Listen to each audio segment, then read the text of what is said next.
안녕하세요. 그림 유튜버 랄라입니다. 지난 영상에서 제가 선에 대한 이야기를 해드렸잖아요. 그래서 이번 시간에는 실제로 그림을 그리면서 그 선들을 어떻게 대입시켜야 하는지 설명할 예정인데요. 저는 선을 그을 때 꼭 유념하는 4가지 요소가 있거든요. 어떤 것들을 유념하면서 그리는지 인체 스케치 영상을 보시며 설명을 해드릴게요.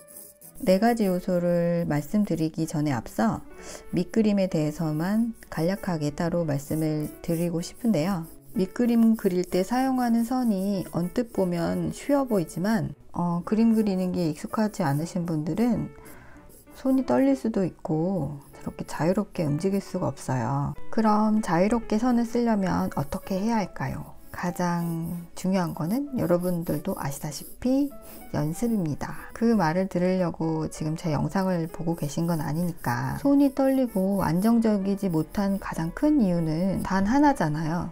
그림이 틀릴까봐. 저도 그랬거든요. 그런데 여러분, 밑그림을 우리가 왜 그리는 줄 아세요? 밑그림을 그리는 이유는 틀리려고 그리는 거예요. 이게 무슨 말이냐? 그림이 아무리 고수여도 절대로 처음부터 형태를 정확하게 잡을 수가 없어요. 형태를 잘 잡는 사람과 못 잡는 사람의 가장 큰 차이가 뭔 줄 아세요? 가장 큰 차이는 딱 하나예요. 틀린 부분을 찾아내는 눈. 거기에 달려 있거든요. 일단 밑그림 그릴 때는 틀려도 되니까 그냥 막 그려보는 거죠. 전혀 부담 갖지 마시고 그냥 둥글둥글하게 선을 넣어보는 거예요. 기교를 부리려고 하지 마시고. 그런데 여기서 놓치지 말아야 할 부분은 관찰이죠. 관찰을 굉장히 열심히 하시면서 손이 가는 대로 맡겨놓고 쓱쓱쓱쓱 한번 그려보는 거예요. 그러면 어느 정도의 그냥 쑥쑥 덩어리가 나와요. 그리고 나서 조금씩 고쳐 나가시면 돼요. 그렇게 연습을 계속 하시다 보면 당연히 틀리는 부분도 조금씩 줄어들고 전체를 보는 눈도 생기겠죠. 틀려놓고 고쳐 나가자 이런 마음으로 그림을 그리시면 돼요. 겁내지 않고 관찰하며 그리기. 이것만 기억하시면 됩니다. 저렇게 지금 보시면 정말 완벽하진 않아도 큰 덩어리가 잡혀 있잖아요. 그래서 얼굴의 코같이 작은 부분도 좀 더 세밀하게 그려주고 있는데요. 세밀한 부분을 그려주기 전에는 반드시 뒤에 나와서 전체적으로 어색한 곳이 없는지 체크를 꼭 해주셔야 돼요. 이제 본격적으로 스케치 해줄 차례인데요. 보시면 제가 연필을 좀 가까이 잡고 있죠. 이제부터 스케치 영역에 들어온 것 같아요. 조금 더 자세히. 그리고 내가 원하는 부분을 좀 더 강조하거나 좀 약하게 해주거나 강약 조절을 하고 있는 거죠. 그림에 강약을 좀 실어서 회화적인 요소를 더 가미시키고 싶어졌기 때문에 지금 이렇게 스케치를 하면서 강조를 하는 단계에서는 내가 그리는 대상을 정말 열심히 자세히 보셔야 돼요. 지금 이 단계에서는 지우개질을 거의 안 한다고 생각하시고 선이 들어가셔야 돼요. 자세하게 형태를 잡으면서 어두운 부분을 저렇게 살짝 어둡게 칠해 주셔도 돼요. 그러면 형태가 좀 더 잘 보이겠죠?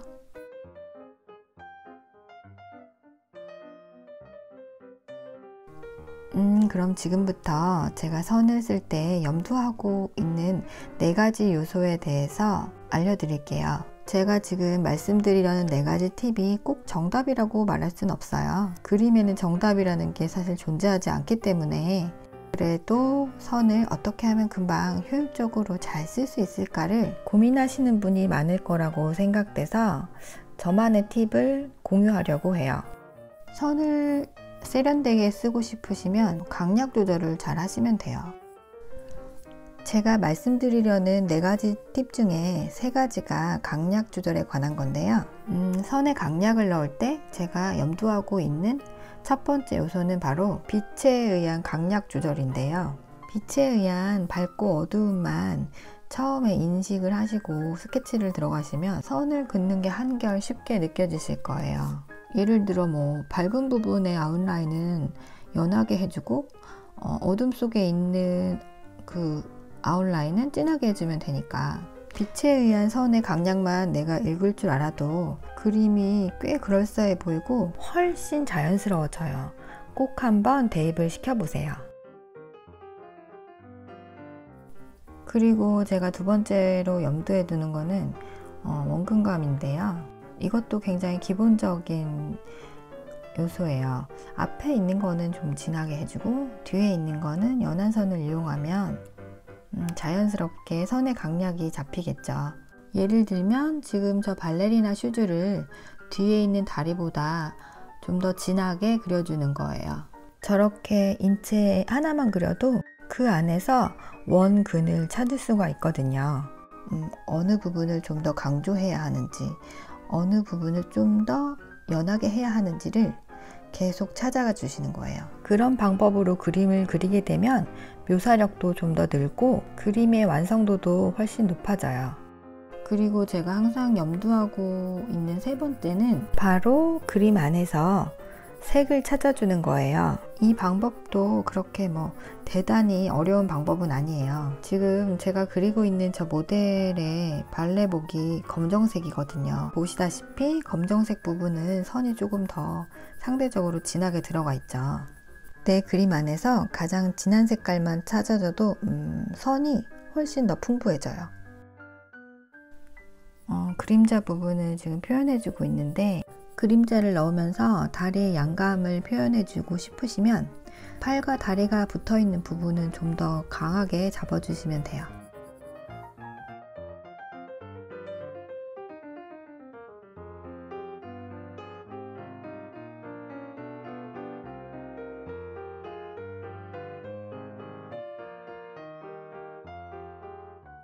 검정색 옷을 표현하기 때문에 선을 좀 더 과감하게 넣고 있어요. 그래도 상관은 없죠. 저 상태에서 수채화를 들어간다고 해도 수채화 물감으로 충분히 커버가 가능한 정도의 어둠이에요.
자, 이제 마지막 네 번째 제가 중요하게 생각하는 요소 중에 하나는 선을 넣을 때 방향을 생각하시는 거예요. 선의 방향을 의식하면서 선을 넣어줄 때는 드로잉보다는 명암을 넣을 때 해당되는 이야기인데요. 지금 자세히 보시면 제가 머리카락에 명암을 넣어줄 때 그 머리가 묶여서 올라간 방향대로 선을 써줬어요. 만약에 제가 저 방향이 아니고 가로로 써줬다면 표현이 되게 어색하게 되겠죠. 그리고 몸통도 보시면 길쭉한 느낌을 내주려고 가로선보다는 세로선을 주로 써줬어요. 선을 넣을 때 방향을 의식한다.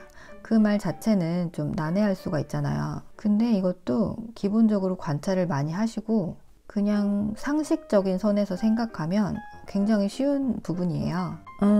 예를 들어 긴 치맛자락을 그린다고 가정해보면 당연히 위에서 아래로 긴 선을 위주로 사용을 많이 하게 되겠죠. 물론 세로선만 100% 사용할 순 없겠지만 주로 세로선을 사용하게 될 거예요. 그런 식으로 선을 넣을 때는 누구나 생각할 수 있는 상식선에서 생각을 해보시면 참 편해요. 솔직히 선만 내가 자유롭게 사용할 수 있어도 그림에 굉장한 자신감이 붙거든요. 물론 기본적으로 연습량이 뒷받침이 돼야겠지만 뭐 너무 어렵게 생각하실 필요는 없을 것 같아요. 그림이 좀 이상하다고 해서 누가 뭐라고 할 것도 아니고 어차피 내 만족이니까. 저는 그림을 굉장히 좋아하기도 하지만 전공을 했잖아요. 제가 전공을 하게 된 계기는 초등학교 3학년 때였었는데 우연히 학년 대표로 미술대회에 나가게 됐어요. 계획이 없이 나갔는데 금상을 받은 거예요. 저는 그때 당시 제가 그림을 굉장히 잘 그리는 사람인 줄 알았죠.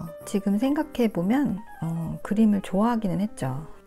정말 잘 그리는 사람은 세상에 너무나도 많잖아요. 그럼에도 불구하고 제가 지금까지 그림을 그려올 수 있었던 가장 큰 힘은 좋아하는 마음? 그렇잖아요. 좋아하는 마음이 있어야 열정도 생기고 내가 잠시 한눈을 팔아도 다시 돌아올 수 있고 실수를 하더라도 좀 여유를 부릴 수 있는.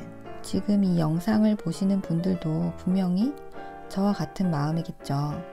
그림을 좋아하는 마음. 그냥 그렇게 순수한 마음을 갖고 그림을 대하시면 그림을 그리는 동안은 정말 즐겁거든요. 그렇게 즐거운 시간을 오늘도 같이 해주신 시청자 여러분들께 진심으로 감사드립니다. 그림에 대해서 궁금한 점 있으시면 언제든 댓글 달아주시고 오늘 영상은 여기서 마치겠습니다. 도움이 되셨다면 구독, 좋아요 잊지 말아주세요.